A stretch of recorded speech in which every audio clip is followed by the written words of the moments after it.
Hello, salut, salut.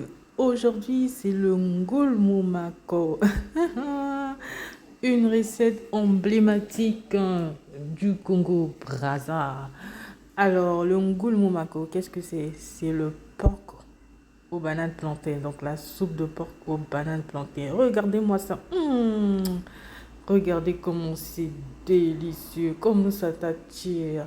Bon, assez blablaté, nous allons passer, pardon, du coup, à la cuisson préparation. Donc, pour ça, il te faut 2 côtes échines de porc, voilà, 3 bananes plantains, non mûres, hein, un oignon jaune, ensuite une tomate fraîche.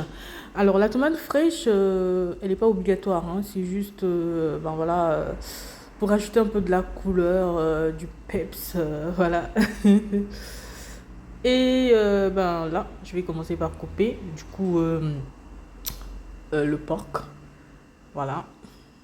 Je vais le couper en trois, hein, comme ça, il y a 3 morceaux sur chaque côte. En fait, j'avais envie de mettre la musique, le Kibur Kiri. En fait, Kibur Kiri, c'est une danse, on dit quoi, traditionnelle, hein. Je sais pas comment on appelle ça, mais c'est une danse de l'ethnie Babembe. Voilà, donc c'est l'ethnie de ma mère. Et ce plat, ben, c'est pour rendre hommage, hein, à tous les Babembe MDR. Oh, c'est quand même dommage. Enfin, j'ai un peu peur des droits d'auteur, sinon j'allais mettre la musique. Alors, du coup, là, ben, j'ai fini de couper. J'avais déjà lavé au préalable, hein. Donc, je mets déjà dans la casserole. Vous allez voir, c'est une recette simple, facile, rapide. Mais franchement, tu gagnes du temps en faisant cette recette. Donc, la tomate, tu coupes en dés. Voilà, une tomate fraîche. Comme dit, la tomate, franchement, c'est facultatif. C'est moi qui mets la tomate. Sinon, quand on le fait, c'est sel, oignon, voilà, de l'eau et c'est prêt.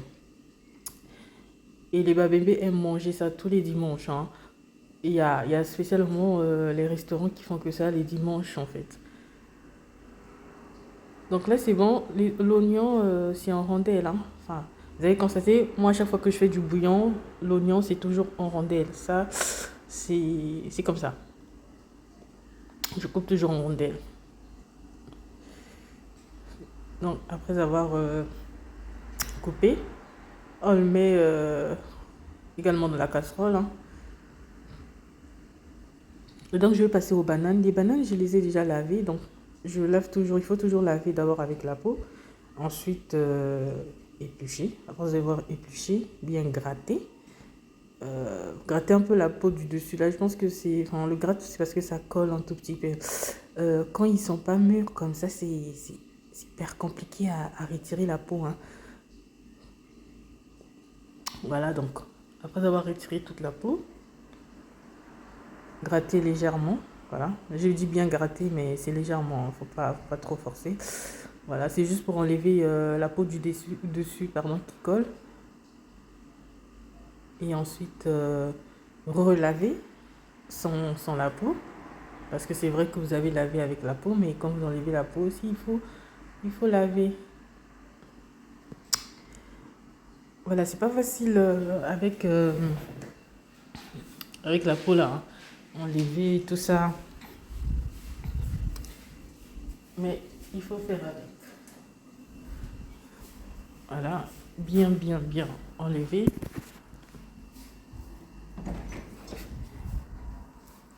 Bien gratter. Donc, la troisième, puisque j'en avais 3. Là, il faut faire attention aux ongles pour celles qui ont des ongles. Enfin, des longs ongles, hein. Voilà.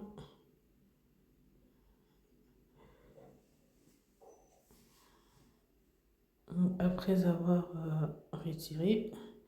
Donc, si c'est trop dur, ne faites pas avec les doigts. Vous allez directement avec le couteau. Vous essayez de retirer avec le couteau. Moi, c'est parce que je connais cette technique, je trouve que c'est plus simple. Donc là, je les ai lavées, les trois bananes plantains. C'est pas des bananes dessert, hein, bananes plantains. Voilà. Donc, les morceaux, franchement, vous coupez comme vous voulez, hein. Si c'est en deux, si en trois, en quatre. Là, je coupe en cinq, voilà. Donc, une fois que tout est ok, j'avais mis les bananes dans la casserole. Enfin, je ne vous ai pas montré cette partie. Ensuite, je mets au feu. Je mets du sel et je vais rajouter 750 millilitres d'eau. Avant cela, je mets une cuillère à soupe d'huile d'arachide. Bon, là, j'ai pas pris la cuillère. Je sais que ça, enfin, je sais à peu près la quantité qui fait une cuillère à soupe. Voilà, donc là, j'ai mis déjà 500 millilitres d'eau. Ensuite, je vais rajouter 250 qui va faire 750 millilitres. Et je vais laisser mijoter pendant 20 minutes. Et après 20 minutes, la recette, elle est cuite. Donc, pratiquement, la recette, elle te prend... Enfin, pour une demi-heure, voilà, tu as ta recette, quoi. Tu as ta soupe de côte au porc, donc ton goule mon mako. Voilà, les 10 minutes, c'est pour la préparation des ingrédients, tout ça, etc. La côte de porc, les bananes, voilà. Donc, il faut toujours mélanger, enfin vérifier, hein, même si c'est vrai, ça va cuire dans 20 minutes, mais il faut toujours venir mélanger, voir un peu comment ça avance, quoi. Et après, si vous n'aimez pas trop de soupe, vous restez sur 500 millilitres d'eau. N'allez pas à 750 millilitres d'eau. Et enfin, cette recette, elle est bien pendant l'hiver pour vous réchauffer un peu, vous voyez, cette soupe-là. Voilà. Mais dans tous les cas, enfin, tu peux le manger peu importe la saison, hein, que ce soit l'été, l'hiver, voilà quoi.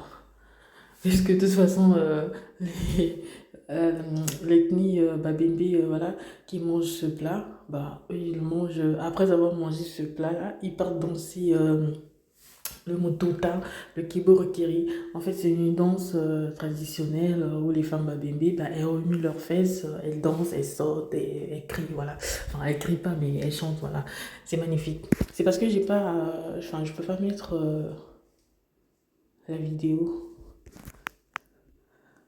sinon j'aurais, enfin, je peux pas mettre la chanson, sinon j'aurais mis. Donc là, elle est en train de mijoter, mijoter. La soupe est en train de mijoter. Regardez-moi ça. Gol Monaco. Voilà, on va courir. Et là, c'est bon, c'est prêt. Il ne me reste plus qu'à vous souhaiter une bonne dégustation. Là, c'est encore très, très, très chaud. Donc, je vais laisser reposer pour ensuite passer à table. Je te souhaite une bonne dégustation et on se dit à une prochaine vidéo.